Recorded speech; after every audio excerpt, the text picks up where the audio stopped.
Hey guys, what's up? It's Matchpoint here, and today I'm going to be giving you 5 quick and easy tips to get better at Rainbow Six Siege. So let's get right into it. My first tip is positioning. Now, positioning is where you are positioned in a tight angle or a certain area. For example, you might be roaming and you'll be coming up from behind the enemy and earning yourself a free kill. And if you don't know what roaming is, I'll be leaving a card in the top right. So, positioning can be very valuable to you, and is often overlooked by a lot of players. And this is because it can give you the opportunity to get a lot more kills, and you don't necessarily have to have the greatest aim. Now, there's also a term called pixel peaks, which is where you've positioned yourself to be peeking a pixel, and it'll show you only a pixel of that operator coming around the corner. Now, these can be great as you don't expose much of your body, and you can easily pick up a kill or two on them without having to take much damage. Now, in this clip here, you'll see me holding down some tight angles as I position myself right here. Now, we did just catch a glimpse of that frost, and look how I'm positioning myself, not showing much of my body, and we do secure that kill right there. And now I see the Mozzie there, and I'm not going to peek that again. I'm going to peek it like I did with the frost here, and that's the reason, because if I position myself over there, then I'm more likely to get shot, whereas here it's a safer option and a better option. Now again here, we secure that kill on the fuse there, and notice how I was trying to hide my body behind that wall and only show a little bit of my body, and I position myself in a great place to not expose myself, but yet still be able to secure that kill on the fuse, and we secure another kill right there. Now, my second tip for you all is map knowledge. So, many of you might be wondering how are you meant to learn map knowledge, and well, there's 2 simple ways you can do this. You can learn it via looking at the mini-map when you're dead and you're spectating, as there'll be a mini-map in the bottom of your screen and it'll show you what room that camera is currently in. Or you can do it by going into T-Hunt and picking that certain map that you feel like you're weakest on and just practicing it over there, and that will also improve your aim as well as learning map knowledge. And now, map knowledge is key, as it can allow you to know where to spawn peek from, where the enemy spawns in from, and it can also allow you certain points where the enemy are going to be coming in from, for example entry points, and I know one of them is right here, and we've also killed one before there, and we actually down another here, and eventually secure the kill on him there. My next tip is knowing when to push. Now, this revolves around you deciding whether it is a smart decision to make that move and to make that push.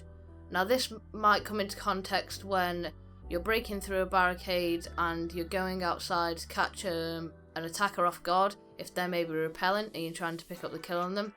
Now, you've got to be thinking about whether this is a smart move, so you've got to weigh up the odds. It might be a 2v2, it might be a tense situation, or is it a 5v5 at the start of the round and you're looking to pick up an early kill?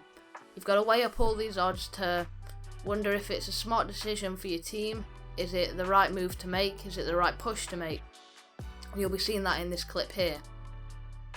Now, I'm playing Legion and I'm making sure I'm getting lots of my goo mines down, and we know that they're going to be coming through that main entrance there. So it's not exactly a smart idea to stay here, considering they know where we are. Like there was about 3 of them peeking there, and it's not a smart decision to peek that and make that move, because I will probably next time get my head shot off. Now, they've almost broke through that wall there, so they've got an easy angle onto me, and they could easily wallbang me. So in a minute I'm going to have to move and get out of here, which I'm going to do right now. And instead, we're actually going to make the better decision to come around them, and we're going to be going up top, and we're going to be going onto the roof in just a second. Now, the reason why I'm doing this is because I can gain a different angle onto the enemy, and it's a great idea to do this if you're maybe trapped in by them, or blocked into where they're going to be coming from.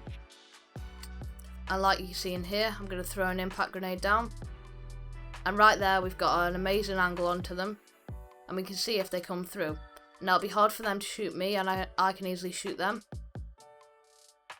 And as you can see, I've repositioned myself and made a smart move in not pushing that before. And my 4th tip is communication. Now, this is about you and your teammates giving each other useful call-outs and communicating with each other. And like you just saw there, we picked up that kill on that thermite, and that was purely because of the communication that was going on with me and my team. They gave me the call out that there was a thermite out there, as well as some other attackers, which I'm going to go and try and look for now. But unfortunately I can't see any of them, and I come back in straight away and not peek there again because of knowing when to push. Now communications need to be short and useful. We don't want a massive paragraph, we just want a quick few words, and we'll be able to take note of that. And now also communication can be very useful for providing information to roamers and saying where they're getting pushed from and where the roamer should come up and flank from behind. Now my fifth and final tip for you guys is droning. Now droning is not often used by many people, and it can be very valuable to use, as you can clear out different rooms, and a lot of you may find yourselves getting killed by roamers and many operators just coming out of nowhere to you. And now that's because you're not droning enough. And now I've gone and checked that room there, and I go and see that the Tachanka's there. My teammates are already going to be entering through this entry point, so I might as well go around here and try and pick up that kill on that Tachanka. Now the reason I'm doing this is because I've just droned it out, and I'm using Zephyr, so I can easily go and take down that castle wall and get the kill on the Tachanka. Now I'll check back on my drone, see that he's still there. I'm going to breach through the wall, see the Tachanka, and we do in fact down him, and later on we secure the kill on him. Now again, here there is a different type of droning called late round droning. Now this is about maybe when it's about 30 seconds left, 45 seconds left, it's getting to that crunch time. Not many people will be droning here because they feel like they don't have time to, and it's not a very valuable use of time, but it actually is. And as you can see here, it's quite late into the round, it's just me left.